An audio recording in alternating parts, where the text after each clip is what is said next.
ఉన్నాయట కదా మంగ్లీ గారి దగ్గర 200 కోట్లు ఆ బాధితుల పైసలన్నీ మంగ్లీ గారి దగ్గరే ఉన్నాయట. ఇన్వెస్టిగేషన్ జరుగుతుంది కదండి. ఇన్వెస్టిగేషన్ లో నిజంగా ఆమె దగ్గర ఉంటే ఆమెను జైలు పంపిస్తారండి. లేదంటే ఏం చేయాలి? ప్రజలు ఇదంతా ప్రొపగండా జరుగుతుంది. మళ్ళీ ఆమె డ్యామేజెస్ ఎట్లా క్లెయిమ్ చేసుకోవాలి? ఎవరి దగ్గర క్లెయిమ్ చేసుకోవాలి ఆమె? సుబ్బారావు, లాయర్ సుబ్బారావు అనే వ్యక్తి పేదల లాయరు, 5-10 ఏళ్ల నుంచి పేదల కోసం పోరాడుతున్నాడు. అలాంటి వ్యక్తి మీద మంగ్లీ గారు పైసలు ఇచ్చి పోలీసు వ్యవస్థని మభ్యపెట్టి దుష్ప్రచారం చేపిస్తుందంట. ఎట్లా ఏం చెప్తుంది? ఇది తప్పుడు సమాచారం. ఇవన్నీ ప్రజలలో బ్యాడ్గా చేయడానికే ప్రయత్నిస్తున్నారు మంగ్లీ సింగర్ గారిని. ఇవన్నీ ఒక రూట్ని మార్చడానికి, మేడం ఇమేజ్ని డ్యామేజ్ చేయడానికి ప్రయత్నిస్తున్నారు. ఆమెకు ఈ కేసుతో సంబంధం లేదు. బాధితుల పక్షాన తను గట్టిగా నిలబడుతుంది. ఆల్రెడీ డీజీపీ గారి దగ్గర తను వచ్చి రిప్రజెంటేషన్ ఇవ్వడం జరిగింది. న్యాయంగా ప్రజలకు న్యాయం జరగాలనే ఆలోచనతో ముందుకొచ్చి ఇప్పటి వరకు బాధితులు ఏమన్నా మంగ్లీ గారి దగ్గరకు వచ్చి మీరు కూడా మాకు సపోర్ట్ చేయాలి, మీ వల్లనే మేము మోసపోయినాం, మీరు మాతోటి ఉండాలి, మా పక్షాన్ని నిలబడాలని అట్లా ఎవరన్నా కన్సల్ట్ అయ్యారా, కలిసిరా ఎవరన్నా? చాలా మంది చెప్తున్నారు. తన నాలెడ్జ్లో వస్తుంది, మీడియా ద్వారా వస్తుంది కాబట్టి తను అరే నిజంగానే నేను ముందొచ్చి పోరాడాలి కదా అని చెప్పి డీజీపీ దగ్గర వెళ్ళారు. మీరు అన్నట్టు నిజంగా ఈ గోకుల్ నందన్ అనే కంపెనీకి మంగ్లీకి ఏం సంబంధం లేదు, ఎలాంటి సంబంధం లేదు. ఒకవేళ లేకపోతే ఇప్పుడు ఆ సుబ్బారావు ఏం క్వశ్చన్ చేస్తున్నాడు అంటే, ఈ రాత్రి మంగ్లీ గారి ఇంటికి మదెందుకు పోతాడు, శివ చౌహాన్ తోటి మా ఫోటోలు దిగిన పిక్స్ చూపిస్తున్నాడు, వీళ్ళకేం సంబంధం, మంగ్లీ గారి అపార్ట్మెంట్కి ఎందుకు పోతాడు? పరిచయాలు ఉన్నాయని చెప్పారు కదండి. పరిచయాలు ఉన్నప్పుడు ఆమె ప్రోగ్రామ్స్కి వచ్చినప్పుడు ఒక 2-3 సార్లు ప్రోగ్రామ్ చేసినప్పుడు పరిచయం అనేది పెరుగుతుంది కదా. సో పరిచయం ఉన్నప్పుడు సెలబ్రిటీతో ఫోటో దిగినప్పుడు దాన్ని పెట్టుకొని నేను పోయినా, అక్కడ పోయినా, ఇక్కడ పోయినా అని చూపిస్తున్నారు. మరి ఈ విషయాన్ని ఎలా తప్పుగా చెప్తారు? తప్పుగా చేయడం తప్పు కదా. అరే ఇండస్ట్రీలో ఒక గ్రేట్ పేరుగా తీసుకొచ్చిన అమ్మాయిని ఇలా తీసుకురావడం తప్పు కదా. ప్రజలలో బ్యాడ్గా తేకండి దయచేసి. తను ఎలాంటి తప్పు చేయలేదు. తను ప్రజల కోసం మరియు అదేవిధంగా ఈ బాధితుల కోసం ముందుకు A4 కానీ A5 కానీ ఎఫ్ఐఆర్లో మంగ్లీ గారి పేరుందా? A5గా పేరు పెట్టడం జరిగింది. ఎందుకంటే ఆ రోజు ఆ సిచ్యువేషన్లో తను ఉన్నదని చెప్తున్నారు. కానీ తను కూడా కేసు వేయడం జరిగింది, ఎక్స్టార్షన్ కేసు వేయడం జరిగింది. ఆ రోజు ఈ ఇండస్ట్రీ ఏమంటారు, ఈ మీడియాలో వస్తున్న ప్రొపగాండాని అరే ఎందుకు పెడుతున్న బాబు తీసే నాన్న అని అంటే ఎవరైతే ఆ న్యాయవాది ఉన్నారో ఈ విషయాన్ని అరే తీసే అంటే అక్కడ ఏదో మిస్బిహేవ్ చేయడం మేడంతో అలాంటి ఆ వీడియోస్ రిలీజ్ అయినాయి. కాబట్టి ఇవంతా మేడం అయితే ఎలాంటి తప్పు చేయలేదు, ఆయనకి ఎలాంటి బ్యాడ్గా చెప్పలేదు, అలాంటి ఏవీ లేవు. ఆయన అంత అబద్ధపు కేసు వేయడం జరిగింది. మేడంతో ఆయన కూర్చోవడమే రాంగు. ఎందుకంటే ఎవరైతే సుబ్బారావు ఉన్నారో కూర్చోవడమే రాంగ్ నేను చెప్తున్నాను. ఎందుకంటే ఆయనకు ఏమంటారు మీడియేషన్ జరగాలంటే రూల్ ప్రకారం కోర్టు నుంచో డైరెక్షన్ చేసుకుని రావాలి.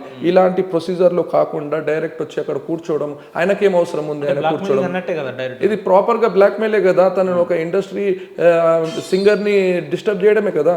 ఒక ఇండస్ట్రీని డిస్టర్బ్ చేయడం అంటే అంత ఆమెకి ఎన్ని పనులు లాస్ అవ్వచ్చు. ఇప్పుడు వస్తున్న ఆమెకు వర్క్ ఎంత లాస్ అవ్వచ్చు. 10 లక్షలు మంగ్లీ గారు ఇస్తా అని చెప్పి ఆయనతో అన్నదట కదా. నేనే ఇస్తా అంటేనే నేను తీసుకోలేదని అంటున్నాను. లేదండి, ఆయన డిమాండ్ చేశారు. మేడం గారు క్లియర్ చెప్పారు నాకు. ఆయన డిమాండ్ చేశారు కాబట్టే నేను ఇవ్వలేనని చెప్పి తను ఈ డిస్కషన్ పూజారి నాగేశ్వరరావు గారి ఆఫీస్లో ఇదంతా జరిగింది.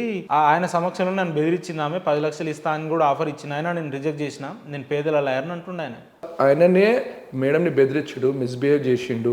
ఓకే, ఇక్కడ ఏమీ లేదు, మేడం తప్పేమీ లేదు. ఒక సోషల్ మీడియాలో న్యూస్ వస్తున్నప్పుడు దానిపైన తను కూర్చొని నా మ్యాటర్ని ప్లీజ్ అది డిలీట్ చేయమని చెప్తే దాన్ని ఆయన డిమాండ్ చేయడమే.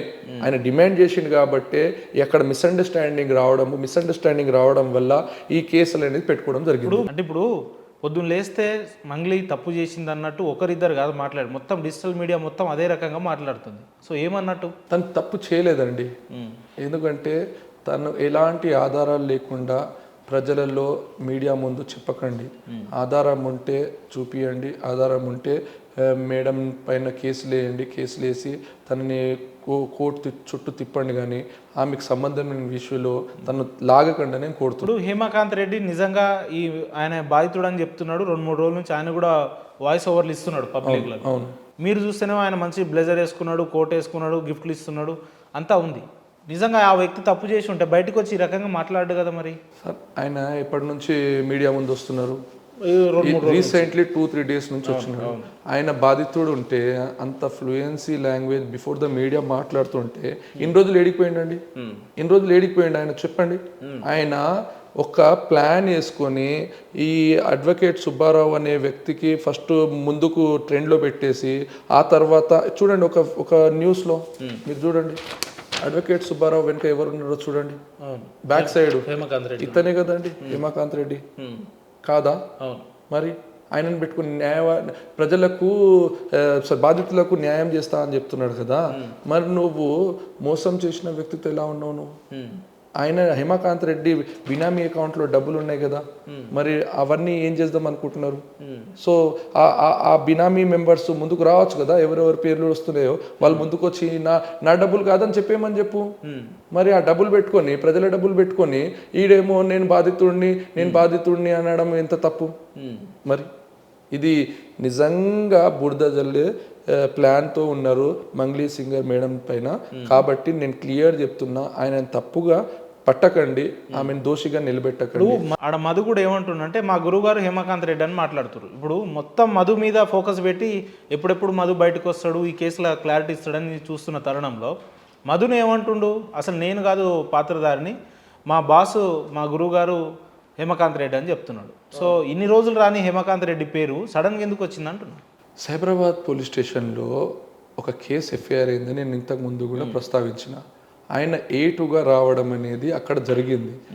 యాక్చువల్గా ఇన్ని రోజుల్లో ఎవిడెన్స్ దొరకలేదు. ఇప్పుడు A2గా ఎఫ్ఐఆర్లో పెట్టడము, తన అకౌంట్స్లో ట్రాన్సాక్షన్ జరిగినవన్నీ పోలీస్ వాళ్ళ నాలెడ్జ్లో వచ్చేసింది. కాబట్టి అరే ఇప్పుడు ఇవన్నీ కోట్ల రూపాయలు నేనే చేశానని చెప్పి ప్రజలలో వస్తుందని చెప్పి ఇప్పుడు ఆయన డైవర్షన్ ఆఫ్ సబ్జెక్ట్ని తీసుకొచ్చిండు.